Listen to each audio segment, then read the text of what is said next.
Something has shifted. You can feel it. Not just in the grocery prices at the checkout and not just at the fuel pump.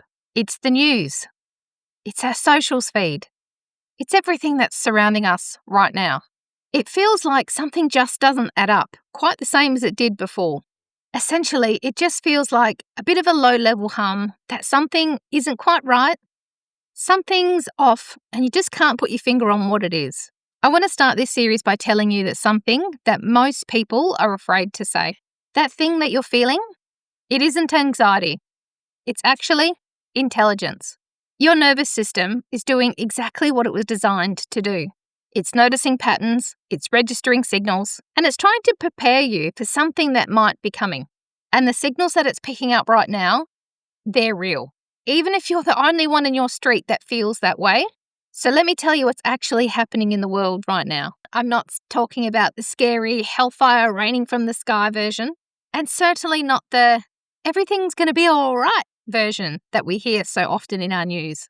I'm talking about the honest, what does this actually mean for my family version. The cost of food in Australia has risen more than 20% in the last 6 months alone. It's more than doubled in the last couple of years, depending on what you're buying. And it's not because you're buying more. It's because the system that grows, moves, and delivers your food is fragile and it's under pressure from multiple directions all at once. Oil prices, fertilizer supply disruptions, geopolitical instability are affecting shipping routes that affect your supply chain and the raw materials that supply chain depends on. And of course, climate events are becoming significantly more disruptive, unpredictable, and increasingly destructive to harvests. Most of the fertilizer that grew your food was manufactured using natural gas, and a significant portion of that global supply came from regions that are now cut off from those markets. And when fertilizer supply drops, crop yield drops. And when crop yield drops, prices go up. And when prices go up, the families that are most exposed are the families without any kind of buffer. Australia imports 90% of its liquid fuel. One of our only 2 refineries in Australia, which is located in Geelong, recently caught fire and burnt for over 13 hours. Now, when oil is disrupted, fuel prices follow. Not in 6 months, it usually follows in weeks. We've seen our fuel prices going up and down like a yo-yo with no certainty in sight. The issue is that most Australian families only have 3 days worth of food as their buffer. Let that sink in.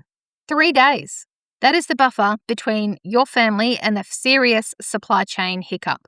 And aside from the supply chain issues, what happens if your family got ill, or there was a death in the family, or you were out for the count, or you lost your job? There are so many reasons why it's important to have a food security buffer, let alone what's happening in the world or on the news. Now, I want to be careful here because I'm not saying any of this to scare you.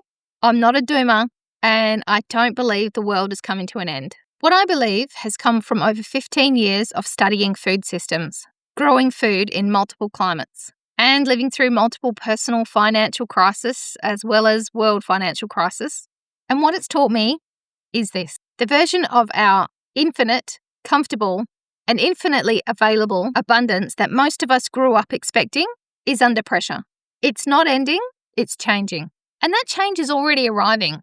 And it's not one of those big dramatic events that you see in the movies. It's a slow, continuous tightening. High prices, less choice, more volatility, interest rate rises, inflation, and simply the things that you expect to be there consistently will start to move, and they just won't be. But here's the thing about global instability that most conversations miss. The disruption that devastates your household doesn't have to make international headlines.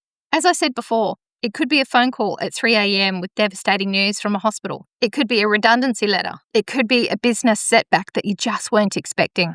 Or an injury that keeps the main income earner out of income for 6 months or more. It could be a flood that cuts off your region for weeks at a time, or a devastating bushfire that changes absolutely everything. These are not hypothetical scenarios. These are the actual lives of real families around you right now. And what I know from the inside of these moments myself is that families that went through these things, the ones that didn't fly straight into crisis mode, they weren't the ones with the highest income. They're the ones that had something in place before they needed it.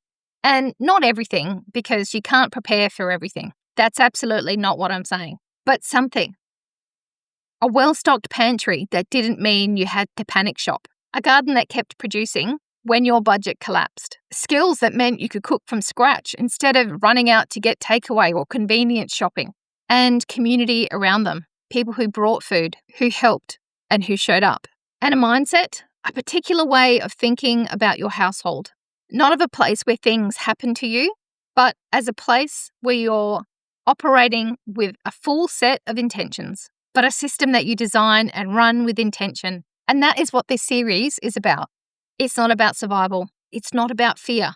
And it's not about running off into the woods to live in an off-grid cavern hiding away from the world. It's about a set of particular, learnable, life-changing skills that any family can build, no matter where you live, whether it be in a flat, an apartment, a balcony, a farm, or an acreage. It's a set of strategies and skills that mean that your household can absorb the shock no matter what life throws at it. I have been building these skills for over 15 years in all sorts of climates. In cold climates with snow, with arid climates with drought, on balconies, apartments, and of course, my homestead. I've done it through COVID. I've done it through financial crisis, both world and personal, and I've done it through some of life's most devastating news. Through every variation of difficult that I've encountered, these skills are what held the household together. I have been teaching them to families for years, first in person through workshops, then through live events and festivals, and now I'm doing it online through social media and my community, the Resilience Village. I believe that what I'm about to share with you across this series is genuinely one of the most useful things a family can spend its time and resources on right now. Across these 5 videos, I'm going to walk you through 4 foundational skills. Not 10, not 20, not a million, just 4 skills. These are the 4 things that form the backbone of what I like to call the resilience operating system. In video 2, I'm going to give you the overview of all 4 and why these 4 specifically, what they do together, and the mindset that has to come before any of it before it'll stick. And in videos 3, 4, and 5, I'm going to do a little bit of a deep dive on each one of those skills. Not the how-to, but the what and the why. And the reason that it matters to your family specifically. By the end of this series, I want you to have learnt something real. I want you to have some things that you can go and do in your home today, right now. And I want you to understand, both genuinely and deeply, why building a resilient household is not a lifestyle choice. It's the most practical, life-changing decision that you can do with your family right now. I'm Susanne Peet, and I'm a resilience strategist. I'm on a mission to get 10,000 people growing, preserving, and storing food for long-term food security. If you're watching this series either through social media or already in my Resilience Village, thank you so much for being here. I can't wait to share these tips with you. Let's get started. I'll see you in video 2.